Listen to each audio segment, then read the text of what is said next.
जी। का हो? अरे का बताई हो, बहुत ज्यादा धूप हो और चल ना जात। का करी? सुना हम बतावत है, बतावा। सुना सुना।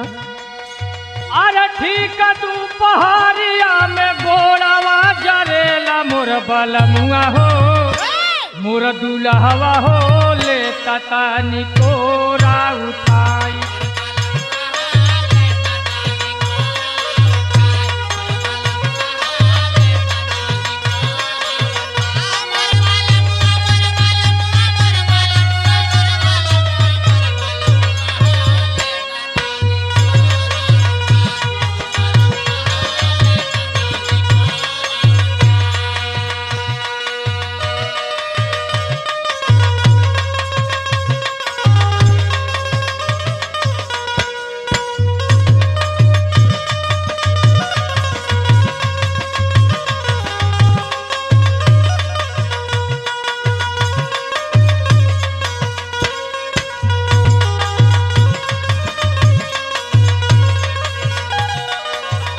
ये राजा जी बोली।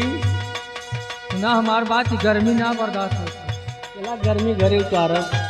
सुना सुना हम कुछ कहे चाहते। बोली। सुना। गर्मी सतावे टप टप चुवेला पसीनावा,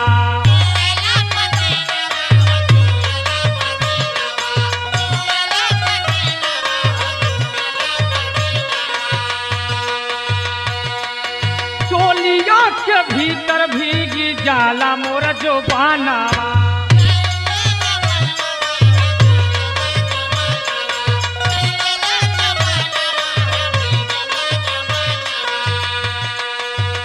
हे मोर बालमुआ मोर बालमुआ मोर बालमुआ मोर बालमुआ मोर बालमुआ हो देता तान बेनी आई जोलाई मोर बालमुआ हो।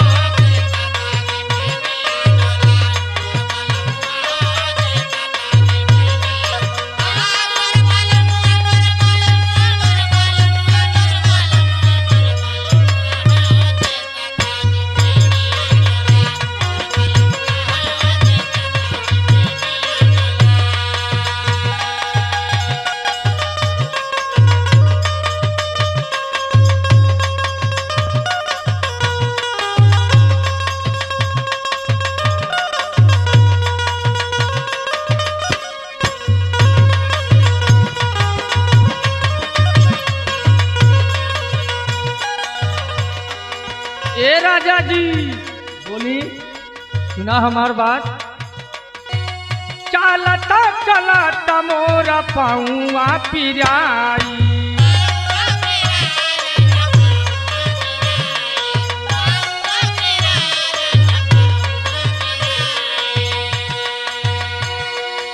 गोड़ावा में खाला पाड़े जाली लांगड़ाई।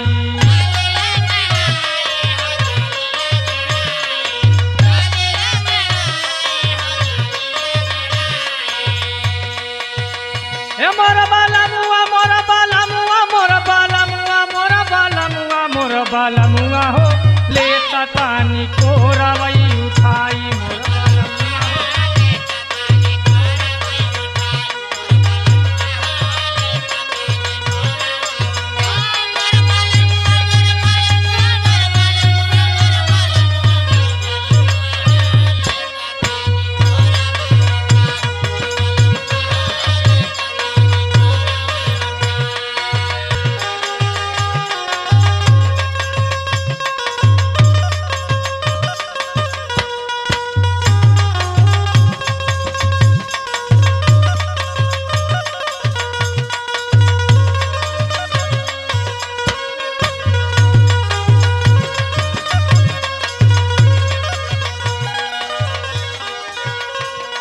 हे राजा जी।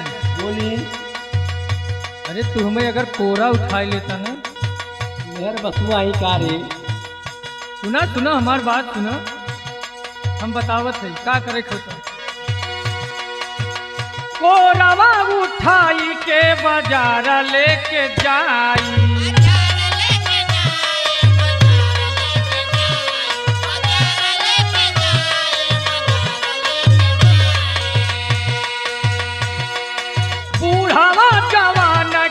पसीना छूट आई।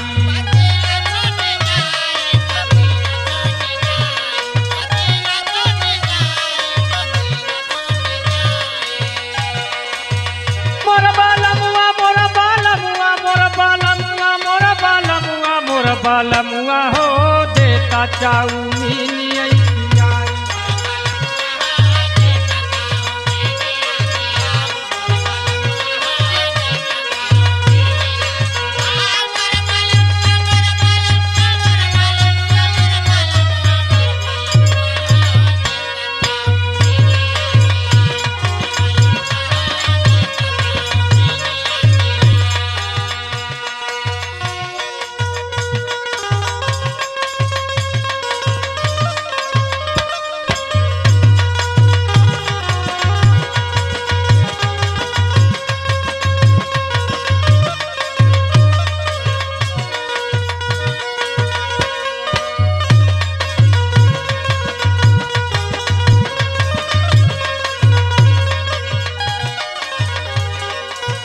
हे राजा जी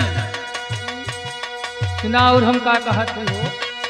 कुंवर का बिछा बिना ठगीतिया सवारी।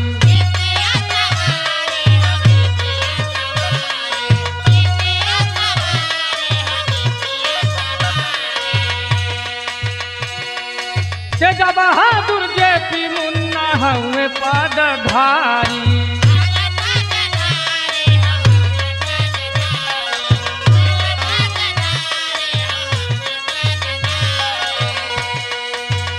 हे मोरा बालमुआ मोरा बालमुआ मोरा बालमुआ मोरा बालमुआ मोरा बालमुआ हो आबा नाही हम से